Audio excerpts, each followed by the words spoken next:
नमस्कार दोस्तों। स्वागत है आपका आपके अपने YouTube चैनल पर जहां आप प्रतियोगी परीक्षाओं की प्रैक्टिस करते हैं। अगला प्रश्न है, भारत में बच्चों के मानव अधिकारों की विवेचना कीजिए। उत्तर, संयुक्त राष्ट्र की मानव अधिकारों की सार्वभौमिक घोषणा में कहा गया है कि बचपन ऐसी अवस्था है जिसमें बच्चों को विशेष देखभाल और मदद मिलनी चाहिए। अंतर्राष्ट्रीय समझौतों के अनुसार 18 साल से कम उम्र के हर व्यक्ति को बच्चा माना गया है। बच्चों के लिए कई अधिकार तय किए गए हैं जिन्हें भारत समेत सभी देश मानते हैं। बच्चों के मुख्य अधिकार इस प्रकार है। एक, जीवन का अधिकार, हर बच्चे को सुरक्षित जीवन जीने का हक है।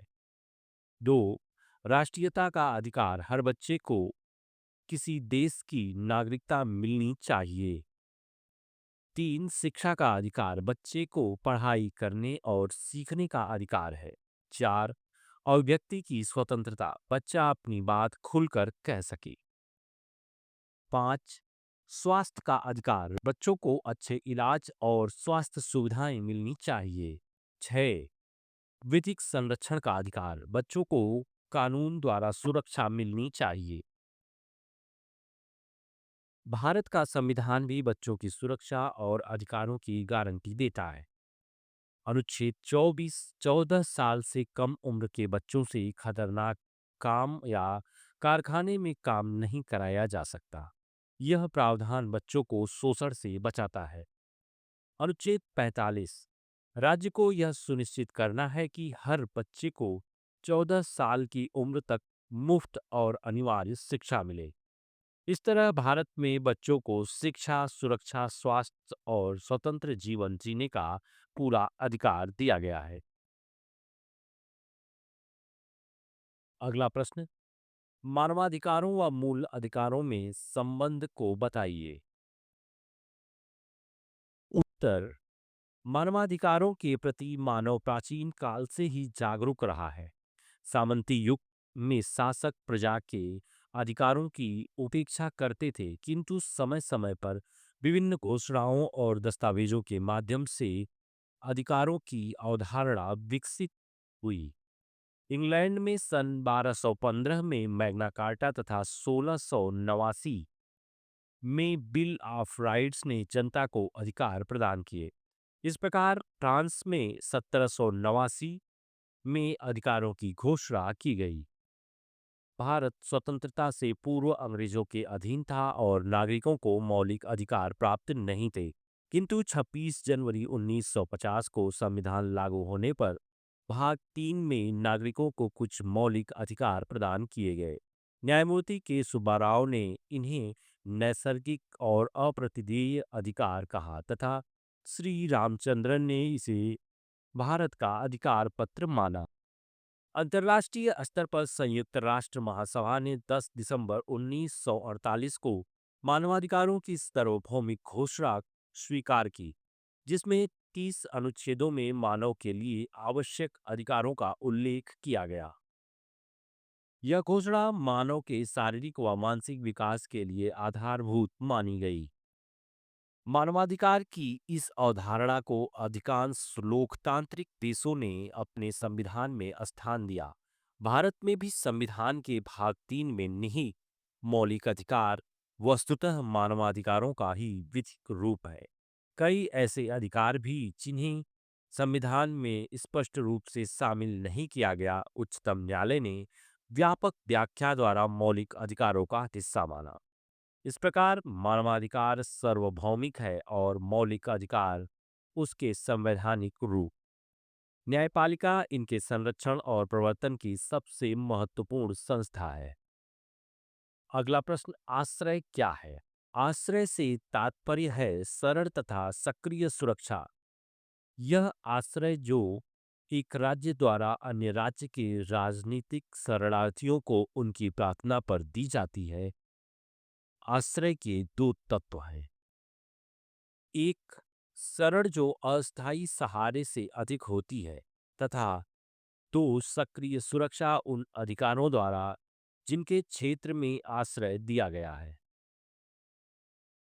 मानवीय अधिकारों की सार्वभौमिक घोषणा के अनुच्छेद 14 के अनुसार प्रत्येक पीड़ित व्यक्ति को दूसरे देशों से आश्रय मांगने का अधिकार है, परंतु अंतर्राष्ट्रीय विधि यह अधिकार नहीं देती कि कोई पीड़ित व्यक्ति दूसरे राज्य से आश्रय मांगे तो उसे अवश्य मिले।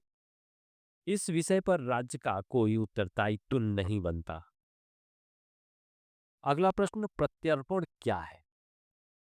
उत्तर है, प्रत्यर्पण का अर्थ ऐसी प्रक्रिया है जिसके अंतर्गत किसी संधि या उभयपक्षीय व्यवहार के अंतर्गत एक राज्य दूसरे राज्य की अनुरोध करने पर एक ऐसे व्यक्ति को दूसरे राज्य को सौंपता है जिसने अनुरोध करने वाले राष्ट्र की सीमा के अंतर्गत या तो कोई अपराध किया है या किसी अपराध के लिए उस राष्ट्र की विधिक प्रक्रिया के अनुसार दंडित किया गया है तथा तथाकथित राष्ट्र उस अपराधी के अभियोजन के लिए सक्षम है। अपराधी को निवेदक राज्य को प्रत्यर्पण करने के निम्नलिखित कारण हो सकते हैं। एक, यह अपराध के दमन की प्रक्रिया है, इसलिए अपराधियों का प्रत्यर्पण किया जाता है जिससे वह दंड से बच ना सके। दो, प्रत्यर्पण अपराधियों को चुनौती के रूप में है कि वे अन्य राज्य में भागकर दंड से नहीं बच सकते, इसलिए प्रत्यर्पण का निवारण प्रभाव होता है। तीन, प्रत्यर्पण इसलिए किया जाता है कि वह अंतर्राष्ट्रीय प्रकृति की सामाजिक समस्या को हल करने में अंतर्राष्ट्रीय सहयोग की प्रगति की ओर एक कदम है। चार, जिस राज्य के राज्य क्षेत्र में अपराध कारित किया जाता है वह अपराधी का परीक्षण करने के लिए अच्छी स्थिति में होता है क्योंकि केवल उस राज्य में साक्ष्य स्वतंत्रता पूर्वक प्राप्त होता है। अगला प्रश्न, क्या अंतर्राष्ट्रीय विधि एक निर्बल विधि है?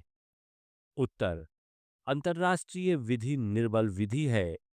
राज्यों के अभ्यास तथा अंतर्राष्ट्रीय न्यायिक संस्थाओं के अभ्यास अंतर्राष्ट्रीय विधि के विधिक चरित्र को दर्शाते हैं, किंतु यह मानना होगा कि राष्ट्रीय विधि की अपेक्षा एक दुर्बल विधि है। इसके नियम उतने प्रभावकारी नहीं जितने राष्ट्रीय विधि के नियम होते हैं। इसके निम्न कारण है। एक, अंतर्राष्ट्रीय विधि में प्रभावकारी विधायिनी शक्ति की कमी है।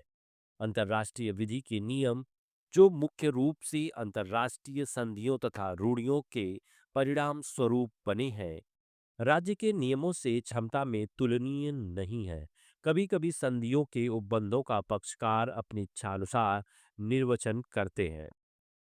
दो, यद्यपि अंतर्राष्ट्रीय समुदाय में अंतर्राष्ट्रीय न्यायालय है जिसे वर्ल्ड कोर्ट के नाम से जाना जाता है, फिर भी उसको सभी राज्यों के विवादों का निपटारा करने की अधिकारिता प्राप्त नहीं है। इस न्यायालय में राज्यों की सम्मति से ही बात दाखिल किया जा सकता है। तीन, अंतर्राष्ट्रीय विधि के नियमों का राज्यों द्वारा बार बार उल्लंघन किया जाता है तथा अधिकारों के दावेदार विधि को अपने हाथ में ले लेते हैं। यद्यपि संयुक्त राष्ट्र चार्टर में आत्म सहायता के क्षेत्र को कम कर दिया गया है, फिर भी अंतर्राष्ट्रीय विधि को पूर्ण रूप से लागू नहीं किया जा सकता। राष्ट्रीय विधि के प्रभावकारी होने का एक बहुत बड़ा कारण यह है कि उनकी इकाइयां अत्यंत दुर्बल है।